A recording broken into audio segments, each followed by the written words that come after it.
Chapter 38. Land soldiers are watching the diggers with divided attention. Many wonder how Zakinians crossed the biggest sea of the world. They keep asking questions about their families from Sadowin. The owl is telling them different true and false stories. He also lies about the activities of water soldiers. But he has revealed the violent administration. The landmen are operating in Amaland. The big body of Domagan is out. It is being washed of dirt and mud. Prince Domiza kneels over his father, observing if he breathes. All is expecting some signs of life on his face and mouth. Everyone is curious as revival efforts end. Other weavers arrive with, and for news. Domiza rises slowly with tense mood. He stands still. His silence tell of bad omen. He is gazing far, lost in deep thoughts. Great silence also seizes all in the dreadful state. Whispers of death are quietly spreading till outside of scene. Time comes when a man must have to tell what seems so difficult to say. It may be too heavy for tongue, larger than mouth, or fearful to the eyes. The prince in agony is gone and seems to be returning from endlessness. He feels lost, hears dumb echoes, sees an empty and colorless world. He struggles with self in the winds of life as the void spins round. Domiza then realizes he should show himself as the next king. "Is the king dead or alive?" he hears a voice ask. "Dead," he whispers, but "alive!" he shouts. Domiza in tears announces Domagan dead. Sodowin reacts, shouting "No, no!" sad and happy. The owl in his first time of tears cries as he hoots flying away. News of Domagan's death will be fast and far spread over the world.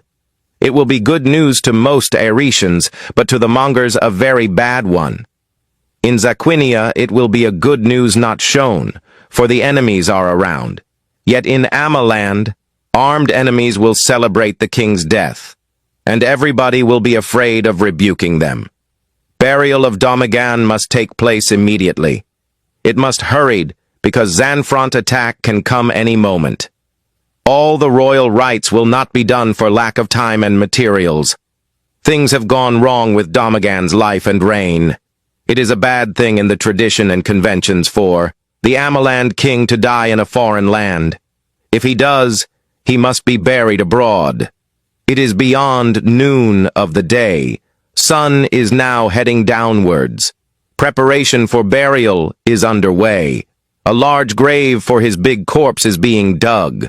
Forced labor of crabs is again being supervised by the pigs. Wild flowers and fresh large leaves are being gathered that will be used to decorate the bowl of the grave. Weavers are not leaving yet. They are staying to get all the burial news. They want to witness the funeral before they depart. They will take news to Aerecia, Amaland, and other parts of Waterland. The news of Domagan's death will shock and shake nations of the world. Sadowin is fast on his way to meet Queen Hadiza in captivity. He will inform her about her husband's death. But Banitus has plans to unearth Domagan.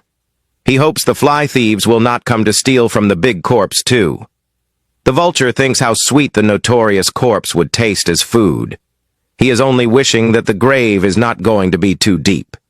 He doesn't want to labor too much for also the gold, with which the late Amaland king will be buried. The vulture secretly laughs about the burial. The snake doctors have finished cleaning and dressing the late king. The grave has been prepared with leaves and flowers. Ants are gathering round the corpse, carefully lifting. They balance the gigantic corpse on their shoulders. Slowly, they carry the big corpse moving, and they place it by the grave. Today, it is only the violent military band that roughly beats. Burial is without full state respect for the late king of Amaland. The royal dirge will not be performed in honor of the late king. Only soldiers sing in the funeral of a mischievous king in a foreign land. Fellow citizens who do not love the late elephant are messing with him. They whisper that he died bad because of his wrong deeds. The military band again halts its beat. F. Marshal Titus stands as he prepares to speak. He is about to do an impromptu oration to the gathering. The lion gets ready to read from rough papers before the world. Trumpet sounds again, guards take up weapon and all start to shoot.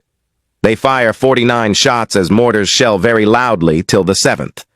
Trumpet blazes on and lowers to silence, and Titus starts to read in part. O Domagan, king of Amaland, is dead. The broken echo of his name shall never die. How sad to smile while the day ends, it frowns and darkens. A riddle sought amidst riddles is found unripe, so bath in blood.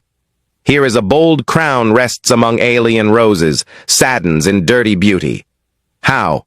Great aura of the sun that frightened the world withers at midday. What night of the mortal world among destinies glorifies this tragedy? What iron reddens eternal memory can recast lightning and thunder? A dream in man's hand is often plucked away by such a swift wind. Farewell, mighty one. Tell all who have gone how it still but went. Warn those to come that the earth is but no one's own.